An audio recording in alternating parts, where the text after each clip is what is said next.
pourquoi en suis-je là aujourd'hui? En fait, suite à mon accident, mon handicap, ma vie a été radicalement changée. J'avais besoin d'une thématique pour oublier ma détresse personnelle. Et celle-ci m'a plongé dans le peu de force que je pouvais déployer pour encore tenir une caméra, filmer, parce que j'ai eu des hauts et des bas, pour faire des reportages, mais uniquement sur l'histoire des Kalinago, des événements liés aux Kalinago, des Kalinago, le peuple millénaire des Antilles, les êtres humains qui étaient déjà là avant l'arrivée des colons européens. Et au fil de mes rencontres, de mes reportages, j'ai été très émotionné. J'étais épris de frissons. Et malgré mon parcours de la télévision, puisque j'ai plus de 30 ans de télévision, avec des ruptures, puisque je suis très sensible, et dès que j'ai l'impression que ça me dépasse ou ça ne va pas dans la ligne du don que je souhaite offrir, je marquais des pauses pour ne pas être prisonnier du système commercial. Et là, à la rencontre d'anciens qui me faisaient confiance et que je retransmettais sur les réseaux sociaux, brutalement, je recevais beaucoup d'appels qui me surprenaient, puisque d'autres m'ont précédé. Il existe des reportages, des documentaires sur ces peuples. Et pourtant, j'étais harcelé au bout de moment. Même tous les jours, je recevais des appels d'enfants qui sont Kalinago, mais à travers le monde, qui ignorent en fait leur histoire, mais que leurs parents ont toujours dit qu'ils sont des descendants de Kalinago. Donc, de mes reportages, j'ai voulu écrire. Mais je voyais que je continuais à recevoir des appels, et ces enfants n'arrivaient pas à lire, puisqu'on rentre dans une culture presque que j'appellerais la génération TikTok, où ces personnes veulent que vous arriviez, vous qui avez le cœur sous la main, mais qui n'êtes pas de leur génération, veulent que vous soyez capable de leur dire 5 heures de choses, mais en 1 minute. Et le fait même sentent qu'ils sont en face de quelqu'un qui ressent l'émotion de la personne à vous donner, donc ils créent une pression. Et je comprenais bien que les textes que j'essayais de mettre en place, ils ne lisaient pas. Et après, le problème, c'est que les archéologues, trouver leurs documents, c'est difficile. C'est-à-dire qu'il faut géographiquement aller dans les bibliothèques, leurs ouvrages ne sont pas offerts sur Internet, et en plus du fait que ce n'est pas un discours facile. Et c'est où, de ces écrits, je me suis rendu compte qu'il me fallait simplifier ou trouver des mots. Donc de mes écrits, au lieu de simplement transcrire, j'ai fait des poèmes. Mais j'ai vu que ça ne suffisait pas. Des fois, des personnes m'appelaient pour me poser une question, alors que peut-être 3 paragraphes plus loin, il y avait la réponse. C'est-à-dire, vous voyez, cette excitation que j'appelle la génération TikTok, les gens qui veulent que depuis le début, vous ayez déjà mis la conclusion. Qui n'ont pas la patience de lire les 30 lignes, les 50 lignes, parce que tant il y a à dire, vous ne pouvez pas dire en 2 lignes. Donc, des textes se passent au poème, des poèmes, du coup, j'ai dû passer à la chanson. Alors, je ne sais pas chanter, mais de la poésie, j'ai appris à écrire des chansons sous forme de slam. Et là, j'ai vu qu'effectivement, ça passait. C'est-à-dire que le public, malheureusement, est ainsi fait. Ils ont besoin, eux, d'être dans une situation de passivité, alors qu'ils sont demandeurs. Si vous leur dites, voilà le livre, il est gratuit, alors que le livre coûte 1000 euros, ils ne l'achèteront pas parce qu'il coûte 1000 euros. Et même si vous le leur offrez, ils le mettront dans une bibliothèque, ils ne le liront pas, ni la moitié, ni le quart. Donc, j'ai fait ces chansons. Et si passivement, les personnes n'ont qu'à écouter et ça donne. Donc aujourd'hui, je suis à peut-être plus de 50 chansons. Et je ne sais pas si j'ai créé un genre de chansons, puisque ce sont des chansons qui racontent l'histoire. C'est comme si, en fait, je suis devenu une sorte d'encyclopédie historique, spécifique à l'histoire des Kalinago, mais sous forme de chansons. C'est-à-dire qu'on n'a plus besoin de tourner les pages, ça chante. Donc du coup, et là, je me freine même par moment, parce que des fois, j'ai l'impression que si je ne retenais pas toutes les images que j'ai en tête, chaque jour, je pourrais écrire une chanson.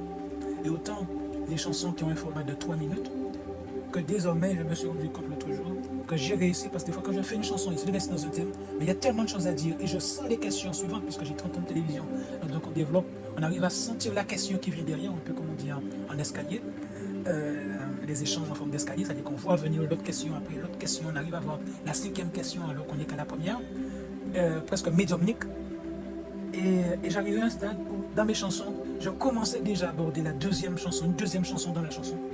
Et là, je savais que ça allait m'arriver. Je suis arrivé à un stade où tellement il y en a à dire que mes chansons arrivaient à faire 9 minutes, presque 10 minutes.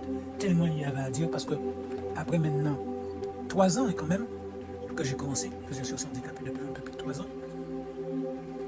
je sens qu'il me manque encore un outil. Et cet outil grâce à ces chansons de 9 minutes, donc, où on se rapproche déjà peut-être même plus long qu'un court-métrage, il me faut apprendre et être capable à écrire un film. C'est-à-dire que mes chansons, grâce à mon passé de télévision, grâce à mon passé de la psychologie, psychothérapeute, j'arrive avec une forme d'émotion à envoyer des images et toujours pas ce profil du demandeur, mais qui est passif ou qui a besoin d'être dans une passivité et de lui donner l'information. Et vous êtes donc de films, donc aller plus loin que la chanson des films, parce que la chanson a une limite en termes d'image, et de rester dans une thématique ou dans un minutage, sinon je ferai des chansons d'une demi-heure bientôt. Alors que si j'ajoute l'image, mais la vraie image, pas les mots qui envoient une image, mais aussi cela m'est cumulé à une vraie image, du coup je pense que je pourrais réduire ce temps qui bientôt, des chansons qui pourraient faire 30 minutes, grâce à ce cumul d'informations, donc sonores, émotions dans la respiration, le choix des mots, des accords musicaux, mais donc le sens donc du coup de l'oreille et de l'esprit qui va que ce soit les mots et la manière de le dire, mais aussi la musique qui va avec, le genre de musique, si c'est du reggae, etc. Et si en plus il y a des images, un jeu d'acteurs, un jeu de couleurs, etc., qui est déjà fabriqué avec, un peu comme une bande dessinée, ça réduirait, parce qu'à un moment donné, je pourrais après tomber dans le piège de films de 3 heures, enfin de chansons de 3 heures, et je les vois venir, d'où je sais qu'il me faut apprendre à écrire des films. Il me faut apprendre à écrire des scénarios. Donc là, je le sens, c'est flagrant. Donc, il faut que je prenne le moment d'aller à l'école, de m'asseoir et de me dire comment faire ça. Parce que j'arrive à un stade où vraiment des idées elles fleurissent. Je commence à même mettre des titres d'idées pour que ça ne parte pas tellement. Il y en a qui viennent les unes derrière les autres. Et qu'il faut que je m'asseye à un moment donné, que j'arrête, je bloque mon esprit pour techniquement connaître les codes de films, de courts-métrages, etc. Au-delà de la chanson, c'est l'étape suivante, les courts-métrages, après film, les longs-métrages, pour atteindre, après mon objectif aussi, où j'aurai un genre particulier, c'est que je m'en fiche que ça me rapporte de l'argent. Donc je vais au-delà maintenant de la question. Je veux, non pas le mot authentique tout court, parce qu'on peut faire de l'exotisme, de l'émotionnel, tout en prétendant faire de l'authentique, dire que tout ce qui apparaît est vrai, mais on reste dans un statut d'exotisme, c'est-à-dire de plaire. Donc, à la fois mon passé de journaliste, psychothérapeute, qui est de rester que dans la vérité, et non pas le mensonge, même si dans la psychothérapie, il y a l'émotion. Mais cet attachement de dire être utile, et de me dire, je veux, ok, on va faire un film. Je sais qu'il y a les pièges des films, c'est-à-dire pour la rentabilité, pour la diffusion, etc. Sauf que grâce à mes rencontres avec les Kalinago et les anciens, aujourd'hui ne veulent plus entendre parler de reporters, ne veulent pas entendre parler de gens soi-disant qui veulent, en tout cas beaucoup d'entre eux, même si certains acceptent toujours, parce qu'ils s'en rendent compte que quand ils racontent tout à ces personnes qui les visitent, et quand ils voient le résultat, les personnes mettent à chaque fois plus de 80% de ce qu'ils ont dit à la poubelle. C'est-à-dire que les personnes disent vouloir faire un documentaire sur les peuples premiers, mais au prétexte de « Ah oui, mais vous savez, pour que ce soit diffusé sur TF1, ce que vous avez vécu, c'est trop dur, le public n'est pas prêt. » Et c'est pour cette raison que moi, je préfère accepter que mes films, mes musiques même ne sont jamais diffusées sur les radios, parce qu'elles disent trop de vérité, mais elles sont sur Internet pour ceux qui en ont besoin, que mes films ne seront jamais diffusés sur Canal+, etc., mais me dire que j'aurais fait œuvre utile, c'est-à-dire que maintenant il y a Internet, il y a les réseaux sociaux, mais il me faut apprendre les codes, il me faut accepter d'aller m'asseoir à l'école, et de me dire, voilà, j'ai produit ces films, même si je n'ai pas les acteurs maintenant avec l'intelligence artificielle, eh bien, si le scénario est bien fait, ben, l'intelligence artificielle pourra me faire presque une sorte de dessin animé du film à la place, il suffira presque de payer les 30 euros, les 100 euros, mais il faut au moins savoir faire le bon script. Donc c'est l'étape qu'il me faut franchir maintenant. M'asseoir dans une classe, apprendre comment écrire un film, prendre les mois qu'il faut pour apprendre, écrire tous les poèmes qui me viennent, mettre les titres, les mots-clés, ne pas tous les développer pour que mon esprit ne reste pas dans le piège tous les jours une nouvelle chanson et avoir 1000 chansons, mais me dire il faut que je m'assoie et que j'apprenne d'abord à écrire des films et que je fasse ces films-là qui sont un plus par rapport à la chanson.